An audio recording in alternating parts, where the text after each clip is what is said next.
بسم اللہ الرحمن الرحیم۔ لاہور لیڈز یونیورسٹی لاہور میں خوش آمدید۔ عزیز طلباء و طالبات، جیسا کہ آپ کو علم ہے کہ ہم فائنل ٹرم ایگزام کے حوالے سے جو موضوعات ہیں اور سلیبس ہے اس کا سلسلہ شروع کیا ہوا ہے، اور اس حوالے سے 2 لیکچر پہلے ہو چکے ہیں۔ تیسرا لیکچر خطوط نویسی کے حوالے سے ہے، اور چوتھا لیکچر بھی خطوط نویسی کے حوالے سے ہی ہوگا، مطلب اس میں عملی مشق کے حوالے سے بات کی جائے گی۔ عزیز طلباء و طالبات، ہم خطوط نویسی کی روایت کے حوالے سے مختصر سا پڑھیں گے، اور پھر ہم خطوط نویسی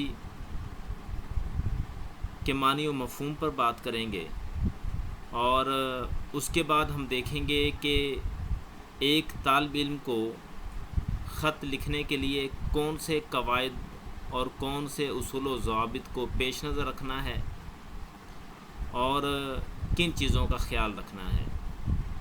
اسی طرح ہم خطوط کی اقسام کے حوالے سے بھی بات کریں گے۔ تو عزیز طلباء، ہم خطوط نویسی کی تاریخ اور روایت کے حوالے سے مختصر بات کر لیتے ہیں۔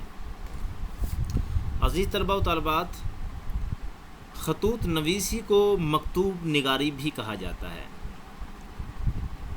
اور خطوط نویسی کا سلسلہ تقریباً اس دنیا کے وجود میں آنے کے ساتھ ہی شروع ہو گیا تھا، اور پوری دنیا میں خطوط نویسی کے فن کو عروج ملا۔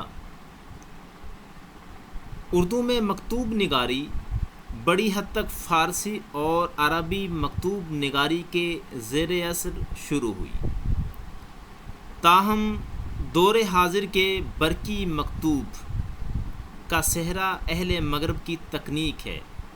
عزیز طلباء و طالبات، برقی مکتوب یا برقی خطوط سے مراد ای میل کے ذریعے کوئی پیغام کسی دوسرے شخص کو پہنچانا ہے۔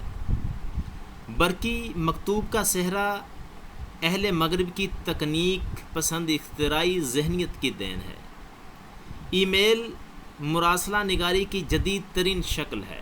آپ یوں سمجھ لیجئے کہ مکتوب نگاری یا خطوط نویسی اب جدت اختیار کر چکی ہے، تو لہٰذا اسے ای میل کا نام دیا گیا ہے۔ مرسل اور مرسل علیہ، اب مرسل کہتے ہیں وہ شخص جو خط بھیجنے والا ہوتا ہے، اور مرسل علیہ وہ شخص جو رسیو کرتا ہے، خط موصول ہوتا ہے جسے۔ مرسل اور مرسل علیہ کے مابین مراسلت اب برقی خط و کتابت میں تبدیل ہو گئی ہے۔ عزیز طلباء و طالبات، آپ اس بات سے واقف ہیں کہ پہلے خط کا رواج بہت زیادہ تھا۔ غالباً آج کے اس جدید زمانے میں بھی خط لکھے جاتے ہیں، لیکن اب برقی جو خطوط ہیں، ای میلز کے ذریعے جو خطوط ہیں، وہ پوری دنیا میں رائج ہو چکے ہیں۔ ماضی کی طرح یہاں بھی مرسل اور مرسل علیہ اور نفس مضمون جس کی ترسیل مطلوب ہوتی ہے، خط، چٹھی اور مکتوب کی جگہ ای میل کی اصطلاح رائج ہے۔ البتہ یہاں نامہ بر اور قاصد سے کلیاتاً نجات حاصل کر لی گئی ہے۔ اسی کے ساتھ اخفائے راز کا خدشہ اور قاصد سے رقیبانہ تردد نے بھی دم توڑ دیا ہے۔ ڈاکیا آیا، ڈاک لایا جیسے خوشگوار احساس نے بس راستہ بدلا ہے۔ اب نہ نظام ڈاک کی صعوبتیں ہیں اور نہ ڈاک کھونے کا خوف۔ اگر مرسل نے میل کر دیا ہے تو اس کی ترسیل کو بھی سینڈ میں جا کر معلوم کیا جا سکتا ہے۔ مراد یہ ہے کہ جو ڈاک کا نظام ہے وہ جدت اختیار کر چکا ہے۔ آج کے زمانے میں برقی مکتوب یعنی ای میلز، انٹرنیٹ کے ذریعے جو ای میلز ہم بھیجتے ہیں، یا موبائل اور جدید ٹیکنالوجی کے ذریعے یا واٹس ایپ کے ذریعے جو ہم میسج بھیجتے ہیں، آپ یوں کہہ لیجئے کہ یہ خطوط نویسی یا مکتوب نگاری کی جدید قسم ہے۔ تو اب نہ نظام ڈاک کی صعوبتیں ہیں اور نہ ڈاک ہونے کا خوف۔ اگر مرسل نے میل کر دیا ہے تو اس کی ترسیل کو بھی سینڈ میں جا کر معلوم کیا جا سکتا ہے۔ جیسا کہ عزیز طلباء و طالبات، جب ہم واٹس ایپ کے ذریعے، موبائل سم کے ذریعے یا ای میلز یعنی انٹرنیٹ کے ذریعے یا پھر میسنجر کے ذریعے، فیس بک کے ذریعے جب ہم کوئی پیغام کسی کو بھیجتے ہیں تو اس کے بعد ہمیں ایک نوٹیفیکیشن مل جاتا ہے کہ آپ کا پیغام جو ہے وہ ریسیور نے، مطلب موصول کرنے والے نے موصول کر لیا ہے، جبکہ پہلے یہ سلسلہ بالکل مختلف تھا۔ اور مشینی ڈاکیا آپ کو فوراً مطلع بھی کر دے گا کہ آپ کا میل بخوبی ہدف تک پہنچ چکا ہے۔ اب ہفتوں مہینوں کا انتظار چہ مانی درد، اب وصل ہی وصل ہے۔ منٹوں سیکنڈوں میں شیء مطلوب کا میسر آنا کیا ہے۔ محسوس ہوتا ہے کہ ہم کھل جا سم سم کے عہد میں سانس لے رہے ہیں، اور ہتھیلیوں میں سما جانے والا ماؤس آپ کی انگشت کے اشارہ کا غلام ہے۔ آپ نے حکم دیا اور مراد برائی۔ مراد یہ ہے کہ آج جدید ٹیکنالوجی کا دور ہے، تو لہٰذا جو خطوط نگاری، خطوط نویسی اور مکتوب نگاری ہے وہ بھی جدید ٹیکنالوجی کے مطابق تبدیل ہو چکی ہے۔ لیکن جدید ذرائع، جدید ٹیکنالوجی کے باوجود خطوط نویسی کی اہمیت اور افادیت سے کسی طور انکار نہیں کیا جا سکتا۔ آج بھی سرکاری محکمہ جات، نجی محکمہ جات اور نیم سرکاری محکمہ جات قومیوں بین الاقوامی سطح پر خطوط نویسی کا سلسلہ جاری رکھتے ہیں، لیکن یہ تمام چیزیں جدت اختیار کر چکی ہیں۔ آج وہی خطوط، وہی مکتوب جو ہم ایک ڈاک کے ذریعے، ڈاک خانے کے ذریعے بھیجتے تھے، آج وہ موبائل فون کے ذریعے، میسج کے ذریعے، میسنجر کے ذریعے، فیس بک کے ذریعے اور اسکائپ کے ذریعے اور اسی طرح واٹس ایپ کے ذریعے ہم دوسروں تک پہنچا سکتے ہیں، جو کہ جدید ٹیکنالوجی کی اختراع ہے۔ عزیز طلباء و طالبات، لفافہ بند مراسلے ماضی کی روایات کا حصہ ہوتے جا رہے ہیں، اور ہجر سے بھی بڑی حد تک نجات مل گئی ہے۔ برقی عہد میں لفافہ دے کر مضمون بھانپ لینے کا تصور بھی محو ہوتا جا رہا ہے۔ اب نہ لفافے کی ضرورت ہے اور نہ اس مشاکی کی جو بادی نظر میں مضمون آفرینی کا پارک ہو، بلکہ برقی مکتوب میں آپ مضمون کا پتہ محض سبجیکٹ لائن دیکھ کر لگا سکتے ہیں۔ مراد یہ ہے کہ آج جدید ٹیکنالوجی کے دور میں جو خطوط ہیں وہ سینڈر کی طرف سے، جو بھیجنے والے کی طرف سے جب آپ کو موصول ہوتا ہے، ریسیور کو موصول ہوتا ہے، تو وہ سبجیکٹ لائن پڑھ کے اندازہ لگا لیتا ہے کہ اس کی تحریر میں کیا ہے اور یہ کس حوالے سے خط لکھا گیا ہے۔ ای میل کا نظام دراصل دور حاضر کی برق رفتار زندگی کا استعارہ ہے۔ یہ نظام عزیز القدر پیارے بابو فلاں کو معلوم ہو، واری فراغت کو محض جناب والا ہیلو ہائے کا مختصر اور برمحل پیمانہ دینا چاہتا ہے۔ مراد یہ ہے کہ اگر خطوط کی روایت ہم دیکھتے ہیں اور خطوط نگاری کے فن کو دیکھتے ہیں تو اس میں آپ دیکھتے ہیں کہ دوسروں کو مخاطب کرنے کے لیے جناب عالی، جناب قدر، عزیز القدر، پیارے بابو جان، پیارے بابو وغیرہ کے جو الفاظ ہیں ان سے چھٹکارا حاصل کر لیا ہے، اور ہیلو ہائے کے مختصر الفاظ کو اپنی جو ہے نا وہ اپنے خطوط کی ترسیل کا اور مخاطب کرنے کا ایک ذریعہ بنا لیا گیا ہے۔ تو ویسے زندگی سے بھرپور خطوط لکھ کر غالب نے اپنے عہد میں آداب و القاب اور عبارت آرائی کے کفر پر ضربیں لگائیں، اور المکتوب نصف الملاقات، غالب نے خطوط کو نصف ملاقات کا نام دیا تھا، کہ محدود پیمانہ کی تنقید کرتے ہوئے خط کو مکالمہ بنانے کی عملی کوشش کی۔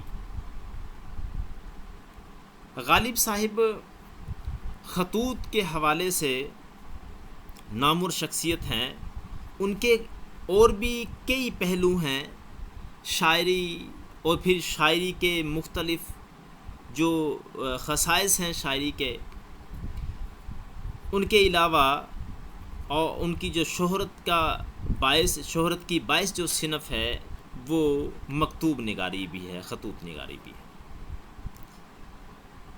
مرزا اسد اللہ خان غالب کا یہ فن کمال تھا کہ جب وہ خط لکھتے تھے تو کمال کر دیتے تھے۔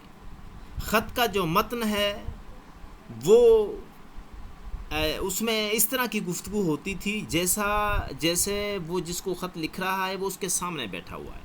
مطلب یہ ہے کہ وہ گفتگو جو ہم آج موبائل ٹیکنالوجی کے ذریعے مکالماتی انداز میں کرتے ہیں، وہی گفتگو مرزا اسد اللہ خان غالب صاحب جو ہے نا وہ تحریری خطوط کے ذریعے کیا کرتے تھے، اور ان کے بیشتر نمونے آپ کی نظر سے گزرے ہوں گے، سابق کلاسز میں آپ کے سلیبس کا حصہ رہ چکے ہوں گے۔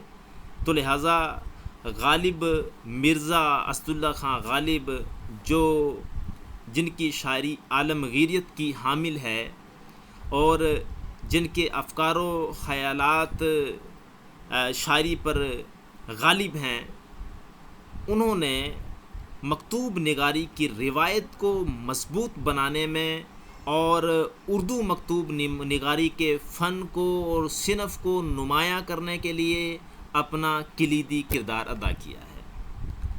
غالب کے متاخرین میں اس کے گہرے اثرات مرتب ہوئے۔ سر سید نے محسن ملک کے نام ایک مکتوب میں لکھا کہ جس قدر خوشی آپ کے عنایت نامے پہنچنے سے ہوئی بیان نہیں کر سکتا۔ یہ مقولہ کہ الخط نصف الملاقات غلط بلکہ پوری ملاقات کا لطف ہوتا ہے۔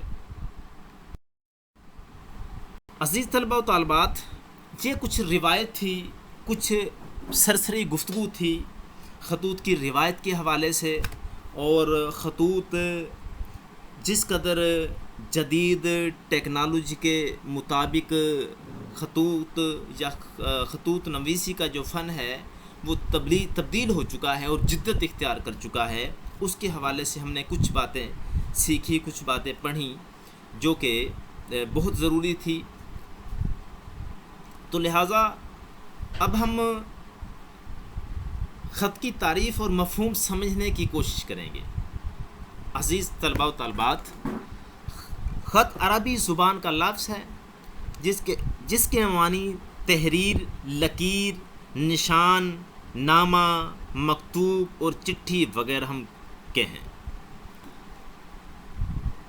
ادبی اصطلاح میں خط سے مراد دو اشخاص یعنی دو افراد کے درمیان تحریری رابطہ ہے۔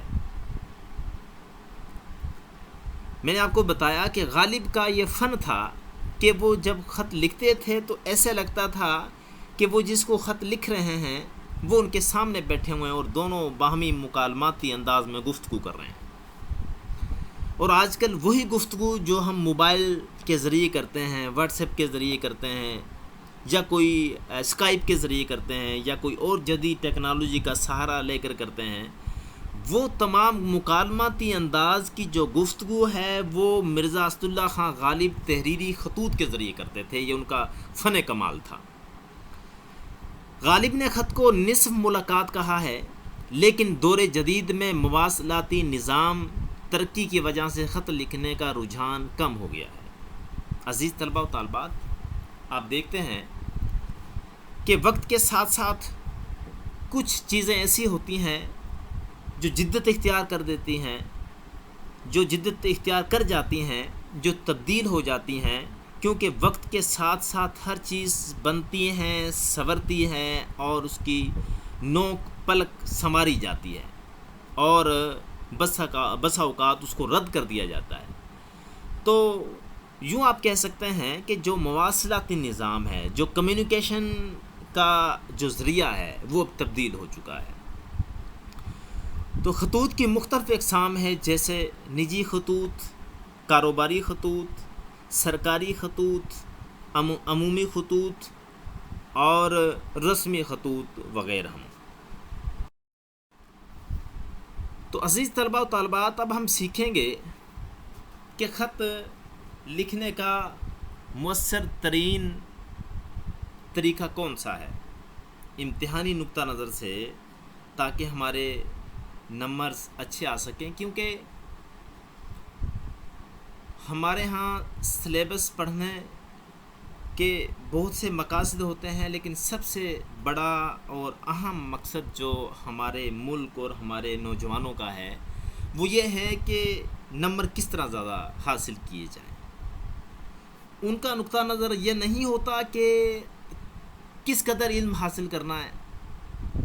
یہی وجہ ہے، آپ دیکھتے ہیں کہ ہمارے ہاں تعلیمی اداروں سے لوگ اعلیٰ تعلیم حاصل کرنے کے بعد اگر کوئی اس کو مسئلہ درپیش ہوتا ہے تو وہ اس کے حوالے سے ایک مختصر جو درخواست ہے وہ بھی تحریر کرنے سے قاصر ہوتا ہے۔ یہ آپ اندازہ لگا سکتے ہیں کہ ہماری نوجوان جو نسل ہے وہ کس قدر پریکٹیکل ہو چکی ہے، وہ ٹو دی پوائنٹ چل رہی ہے، وہ ٹو دی لائن چل رہی ہوتی ہے۔ اس نے صرف اور صرف یہ سیکھنا ہے کہ اس نے نمبر کس طرح حاصل کرنا ہے، نہ کہ یہ سیکھنا ہے کہ اس کی قابلیت کس طرح بہتر ہوگی، کیسے وہ قابلیت کو بہتر بنائے گا۔ تو ان تمام مسائل کو پیش نظر رکھتے ہوئے ہم یہ سیکھیں گے کہ خط لکھنے کا طریقہ کیا ہوتا ہے اور طلباء کے لیے ضروری ہدایات کیا ہیں۔ امتحانی نقطہ نگاہ سے طلباء کو خط لکھتے ہوئے درج ذیل باتوں کا خیال رکھنا چاہیے۔ نمبر 1، صفحہ کے دائیں طرف خط لکھنے کا مقام درج ہوتا ہے۔ یونیورسٹی کی سطح پر امتحان میں طالب علم اپنا خط لکھنے کا مقام لکھ سکتے ہیں۔ مطلب یہ ہے کہ اگر آپ مڈل کا امتحان دیتے ہیں، یا آپ میٹرک کا امتحان دیتے ہیں، انٹر کا امتحان دیتے ہیں، تو وہاں کچھ اساتذہ منع کرتے ہیں کہ آپ نے اپنا مقام جو درست مقام ہے وہ نہیں لکھنا، کہ کہیں مارکنگ کے دوران اس میں کوئی گڑبڑ نہ کر لے۔ تو یونیورسٹی میں چونکہ سیمسٹر سسٹم ہوتا ہے، تو یونیورسٹی میں اگر آپ صحیح مقام لکھتے ہیں تو اس میں کوئی مذائقہ نہیں ہے۔ نمبر 2، اس سے نیچے والی سطر میں تاریخ درج کریں۔ یاد رکھیں، تاریخ لکھتے ہوئے مہینے کا نام ہمیشہ لفظوں میں ہوتا ہے اور تاریخ اور سال ہندسوں میں لکھیں گے، جیسے 15 جون 2020۔ عزیز طلباء و طالبات، اب دیکھتے ہیں کہ طالب علم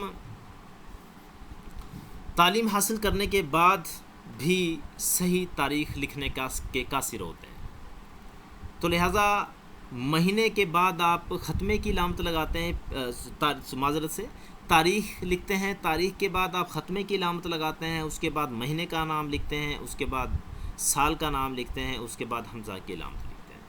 اسی طرح نمبر 3، جس کو خط لکھنا مقصود ہو اس کے لیے مناسب الفاظ میں القاب تیسری سطر کے شروع میں کچھ جگہ چھوڑ کر لکھے جائیں۔ القاب غیر ضروری تکلف سے مبرا اور مختصر ہونے چاہیے، جیسے اگر والد صاحب کے نام خط لکھا جا رہا ہے تو محترم ابا جان، پیارے ابا جان یا قبلہ والد صاحب وغیرہ لکھیں۔ القاب کے آخر میں ندائیہ کی علامت لگائیں، ندائیہ کی علامت وہاں لگائی جاتی ہے یا اس جگہ لگائی جاتی ہے جہاں آپ کسی کو مخاطب کرتے ہیں۔ قواعد نمبر 4، صفحہ کی چوتھی سطر میں دائیں طرف آداب یعنی السلام علیکم، سلام مسنون یا سلام و رحمت، اور غیر مسلموں کے لیے بالعموم تسلیم یا آداب لکھا جاتا ہے۔ نمبر 5، اس کے بعد 5ویں سطر سے خط کا نفس مضمون پیراگراف بنا کر تحریر کریں۔ نفس مضمون 3 حصوں پر مشتمل ہوتا ہے: الف آغاز یا تمہید، ب اصل مدعا، اور جیم اختتام۔ اب ہم دیکھتے ہیں کہ خط کے خاکہ یا خط کے خاکے کس طرح کے ہوتے ہیں۔ خط کے اجزاء کون سے ہیں یہ آپ نے ذہن نشین کرنے ہیں: 1 پیشانی، 2 القاب، 3 آداب، 4 نفس مضمون، 5 اختتام یا خاتمہ۔ عزیز طلباء و طالبات، یہ سوال عموماً 10 نمبر کا پوچھا جاتا ہے۔ اس میں سب سے پہلے پیشانی میں پتہ مکمل لکھیں، اس کا 1 نمبر ہوتا ہے۔ اس کے بعد تاریخ لکھیں گے، تاریخ کا بھی 1 نمبر ہوتا ہے۔ اس کے بعد القاب لکھیں گے: پیارے ابا جان، پیارے چچا جان، پیارے دوست، اس طرح کے القاب جو لکھتے ہیں ان کا بھی 1 نمبر ہوتا ہے۔ اس کے بعد آداب، السلام علیکم، اس کا بھی 1 نمبر ہوتا ہے۔ تو یہ پیشانی، القاب اور آداب کے بعد نفس مضمون کو پیش نظر رکھنا ہے۔ نفس طلباء و طالبات، یہ جو میں نے آپ کو خطوط نویسی کی روایت، معنی و مفہوم اور جدید ٹیکنالوجی کے تناظر میں پڑھایا ہے، سکھایا ہے، اس میں سے آپ نے اہم جو چیز ہے وہ یہ سیکھنی ہے کہ جو خط ہے وہ کس طرح لکھنا ہے، قواعد و ضوابط کیا ہوتے ہیں، اور جو ہے نا ایک بہترین خط کس طرح لکھا جا سکتا ہے۔